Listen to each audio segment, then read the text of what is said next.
হয়েছে এবং আপনারা জেনে থাকবেন যে ওয়েস্ট টু এনার্জি একটা প্রকল্প সাইন করা হয়েছিল সেটা নীতিমালা না করে সাইন করা হয়েছে। মানে আমরা আগেই মানে এই ভুলগুলো করে ফেলেছি। মানে আমাদের আগে যারা ছিলেন। তারপরেও আমরা এখন যেহেতু কোনো জায়গা নাই, সেই হিসেবে এটাকে কিভাবে আপাতত এমার্জেন্সি বেসিস এ কাজটি করা যায়, সেজন্য আমরা চেষ্টা করে যাচ্ছি। আমাদের অনেক প্রবলেম আছে এখানের মধ্যে। এটা ভূমি থেকে ৯০ ফিট উঁচা হয়েছে। আবার পিছনের দিকে তাকান, ৯০ ফিট মানে পাহাড়ের মতো হয়েছে। এবং এটার একটা অনেক রিস্কি ব্যাপার। মানে রিস্ক এবং চ্যালেঞ্জ।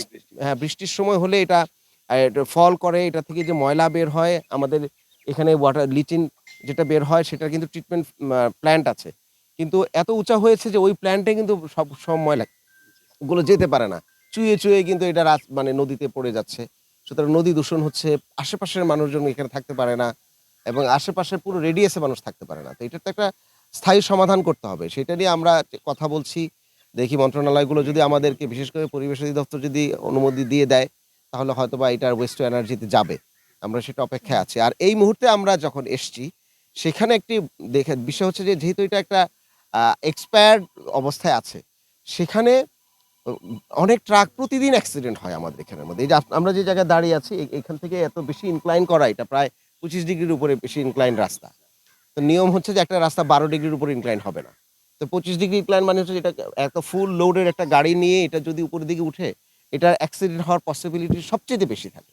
তো সুতরাং এটাকে আমরা কিভাবে মিনিমাইজ করতে পারি, কোথায় গিয়ে এটা বৃষ্টি হচ্ছে, ট্রাকগুলো ডুবে যাচ্ছে কিনা, ডেবে যাচ্ছে কিনা, এই সবগুলো মাথায় রেখে আজ থেকে ২ সপ্তাহ আগে আমি একবার এসেছিলাম।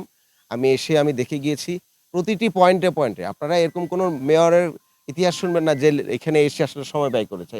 আদৌ এসছি কিনা সেটা নিয়েও একটি আ গসিপ আছে। তো আমি হাফ ডে এখানে অবস্থান করে আমি দেখেছি এবং মজার বিষয় মানে এটা বলতে ভালো লাগে যে আমাদের যে চিফ ওয়েস্ট ম্যানেজমেন্ট যিনি দেখাশোনা করেন, উনি কয়েকবার বারবার নিজে এসে এই ওয়েস্ট ম্যানেজমেন্ট প্ল্যান্টের মধ্যে, ডাম্পিং প্ল্যান্টের মধ্যে কোনো ধরনের লাইটিং ফেসিলিটি ছিল না, নিরাপত্তা ছিল না। বাইরের লোকজন এসে এগুলো এখানের মধ্যে জিনিসপত্র কালেক্ট করে নিয়ে যাচ্ছে। তো এটাকে একটা রেগুলেশনের মধ্যে আমরা এনেছি। আর এই মুহূর্তে কোরবানির ওয়েস্ট কোথায় ফেলা হবে সেটার জন্য স্টেশন রেডি করা আছে। ডান পাশে আপনি দেখেছেন আমাদের ২ টো স্টেশন কোরবানির ওয়েস্ট ডেডিকেটেডলি এবং ২ নম্বর প্ল্যাটফর্মে এবং ক্যান্টনমেন্টে অনেক ওয়েস্ট জেনারেট হচ্ছে, যেগুলো আমরা দায়িত্ব নিয়ে এগুলো আমরা এখন এখানের মধ্যে ডাম্পিং করছি। তো সুতরাং পুরো ঢাকার উত্তরের যত জায়গা আছে সব জায়গাকে আমরা মেইনটেইন করে কাভার করে এই ওয়েস্টগুলো আমরা এখানে কতটুকু আসবে সেটা আমরা গত বছর প্রায় ১২,০০০ সরি ১২,০০,০০০ ১২,০০,০০০ টন ওয়েস্ট জেনারেট হয়েছিল কোরবানির সময়। এবার আরো বেশি হবে আমরা আশা করছি ২০,০০,০০০ টনের মতো। কারণ এর সাথে ক্যান্টনমেন্টের একটা বড় ওয়েস্ট আমরা দায়িত্ব নিয়েছি। তো সুতরাং এই সবগুলো আমরা এখানে ডাম্পিং করব। ওয়েস্ট ডাম্পিং এর একটি বড় চ্যালেঞ্জ আপনারা যেহেতু আছেন আপনারা দেখবেন সেটা হচ্ছে যে জেনারেলি আমরা যে ওয়েস্ট গুলো কালেক্ট করি এসটিএস থেকে, সেখানে সলিড ওয়েস্ট এর সাথে কিচেন ওয়েস্ট ও থাকে, কিন্তু প্লাস্টিক ওয়েস্ট ও থাকে। তো যেটা হচ্ছে এখানে মানে ওয়েস্ট থেকে যে লিকুইড যে ঝোলটা পড়ে সেটা কিন্তু শহরে কম পড়ে। কারণ হচ্ছে ড্রাম ট্রাকের মাধ্যমে আমরা যখন আনি এটা অনেকটা ড্রাই হয়ে যায়। কোরবানির ওয়েস্টটা তো লিকুইড। কারণ গরুর গোবর থেকে শুরু করে সকল লিকুইড জিনিস কিন্তু এখানে আছে। তো এই লিকুইডটাই আমাদের আবার দিন থেকে দিনে আনতে হবে। তো একটা চ্যালেঞ্জ অবশ্যই রাস্তাগুলো ময়লা হয়ে যেতে পারে। কিন্তু আমরা এটা আনতেই হবে। এটা ছাড়া তো উপায় নেই। নাহলে তো পুরো শহর নষ্ট হয়ে যাবে। আবার বৃষ্টির একটা চ্যালেঞ্জ আছে। তো রাস্তাগুলো যদি ডার্টি হয় সেখানে আমরা ব্লিচিং পাউডার এবং অন্যান্য জিনিস দিয়ে আমাদের যেহেতু মানে ওয়াটার ক্যানন এবং অন্যান্য যে মেশিনারি গুলো আমাদের অনেক ওয়েল ইকুইপড আছে। তো সেগুলো আমরা দিয়ে আমরা পরবর্তীতে রাস্তাগুলো আমরা পরিষ্কার করব। এবং এখানকার যেই জায়গাটা আছে সেটা আমরা দেখলাম আমাদের প্রস্তুতি মোটামুটি সন্তোষজনক আমরা বলতে পারি। তারপরেও বৃষ্টি হলে একটা ক্রাইসিস থাকে। আপনারা জানেন যে ঢাকার বৃষ্টিতে কিন্তু রাস্তার অনেক সমস্যা হয়। আর এই জায়গাটা তো এমনিই একটি মানে ফ্লাড প্লেন এর উপরে, যেটা আমরা বারবার ফেস করছি। তারপরে আমরা লজিস্টিক্যালি যতটুকু সম্ভব প্রস্তুতি নেওয়ার আমরা সবগুলো নিয়ে রেখেছি। আমি বলি আপনাকে, হ্যাঁ, হ্যাঁ। আমরা তো একটা হচ্ছে যে ১ নাম্বার হচ্ছে যে এইখানে যেহেতু আর এটার ক্যাপাসিটি নাই। তো ক্যাপাসিটি ইমিডিয়েটলি এমার্জেন্সি কিছু বিষয় আছে। মানুষ হঠাৎ মারা গেলে তাকে তো ইনজেকশন মারা যাওয়ার মতো অবস্থায় তাকে তো ইমার্জেন্সি ট্রিটমেন্ট দিতে হয়। ইমার্জেন্সি ট্রিটমেন্ট হিসেবে আমরা আরো ৫০ একর অ্যাকুইজিশন করেছি। ফাইলটা আজকে ফাইন্যান্স মিনিস্ট্রিতে অ্যাকসেপ্টেড হয়েছে, অ্যাপ্রুভাল হয়েছে। তো সুতরাং ইমার্জেন্সি পরবর্তী ওয়েস্টের যে ঝামেলাটা সেটা আশা করি আমরা মিটমাট করতে পারব। কিন্তু এটা তো এমার্জেন্সি মিটমাট। বাট সাস্টেইনেবল সমাধান কি? সাস্টেইনেবল সমাধান হচ্ছে যে হয় যতগুলো ওয়েস্ট আমরা কালেক্ট করছি, এটাকে এরকম একটা বিকল্প ওয়েস্ট ম্যানেজমেন্ট মেকানিজম এ যেতে হবে যে আমাদের আর ল্যান্ডফিল প্রয়োজন পড়বে না। কারণ আধুনিক বিশ্বে তো ল্যান্ডফিল এখন আর নাই, তাই না? তো সেইটাতে আমাদের ট্রান্সফর্ম হতে হবে এবং তার আগে আমাদের ছিল যে রাস্তাঘাটে ওয়েস্ট ফেলে রাখা হতো। সেখান থেকে একটা সময় সিটি কর্পোরেশন এসটিএস বেইস একটা এবং ল্যান্ডফিল বেইস একটা ওয়েস্ট ম্যানেজমেন্ট করেছেন। এটাও প্রিমিটিভ।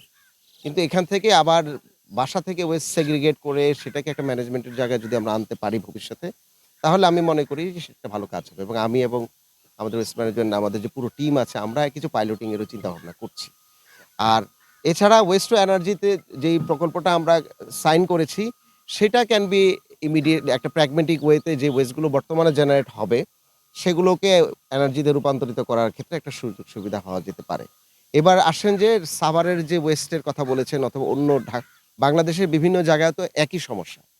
আপনারা অবাক হবেন যে গত ১৫ বছর ১৭ বছরে যেই গল্প করা হয়েছে উন্নয়নের গল্প, সেই গল্পের চিত্রটা আমি আপনাদেরকে বলি।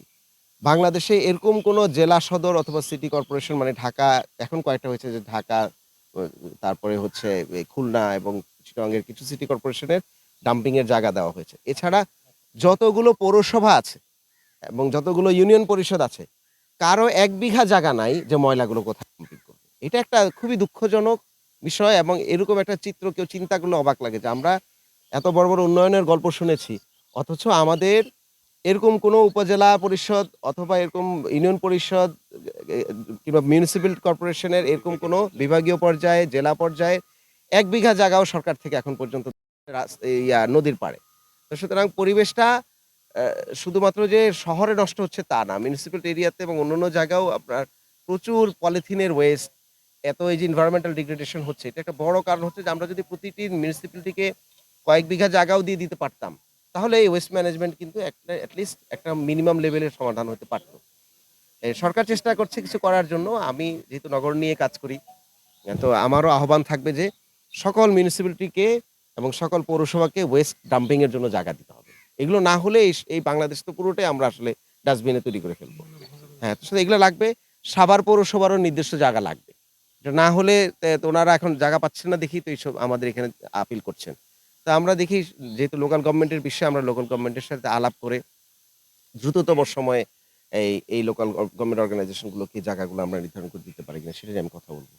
তো যারা ইনভেস্টমেন্ট এ এসছেন তারা বেসড অন দিস নীতিমালা তারা এই প্রকল্পগুলো আসলে ডিজাইনটা করতে পারবেন। যেহেতু মেশিন চলে এসছে, এটাতে আমরা অবশ্যই আমরা এটাতে আশাবাদী।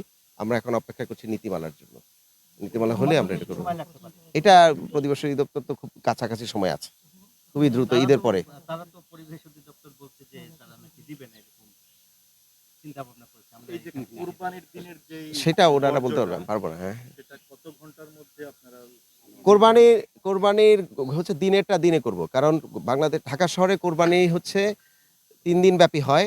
৯০% কোরবানির ১ম দিন হয়, ২য় দিন কিছু হয়, ৩য় দিনও কিছু, কিছু হয়।